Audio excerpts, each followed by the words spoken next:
to have you with us on this busy afternoon. Here's Hogan in New York. He says hello, and he's on Mad Dog Unleashed. Hogan, good afternoon. How are you today, pal? What do you have? Orioles baseball. What baseball, Hogan? You lost me. What'd you say? Oriole baseball. Okay. Go ahead. Oh, my goodness.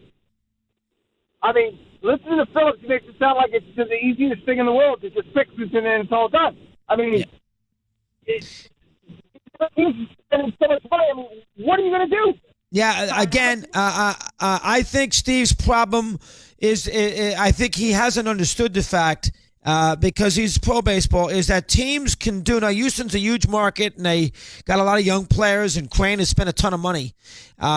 He doesn't realize that these teams can do what Steve wants them to do, make good decisions, make based on a variety of things. But Houston's got a new stadium. Beautiful ballpark that was paid for the state of Texas. He didn't pay a nickel. So Steve can sit there and say anything he wants about Baltimore should do this and Tampa should do that. And they can do that, and they can revamp, and they can trade Machado and Adam Jones and get their team with a bunch of young players.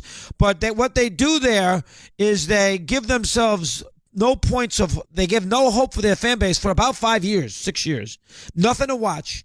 And then they hope that all the prospects they get back turn out to be, some of them, big-time players. And then they have that little window where the prospects can blossom into stars, and hope enough of them do so, most of them pitchers, where they can have some success before they have to trade them because they have the same problem all over again.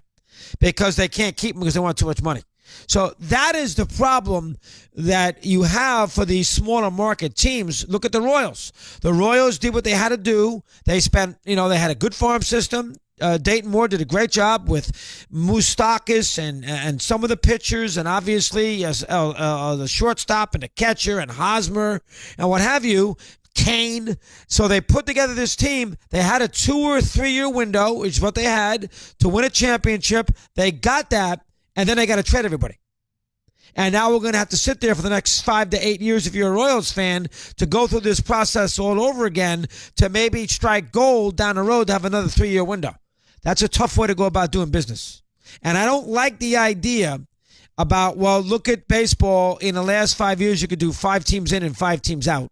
That's football does that, but football, that's a meaningful deal because that is accurate. Nashville can make the playoffs. All right. The reason why it's been this way the last 7 years in baseball is because some of the huge market teams that annually are in the World Series or in the postseason have had off years. The Red Sox had a couple of last place finishes. The Yankees did not make the playoffs. San Francisco's won 3 championships and been in and out the other years that they have tried to win the championships. So, those are 3 big franchises right there. So it's a little misleading when he gives you that statistic. We continue 8 in front of the hour as we continue here and moving along on Mad Dog Unleashed.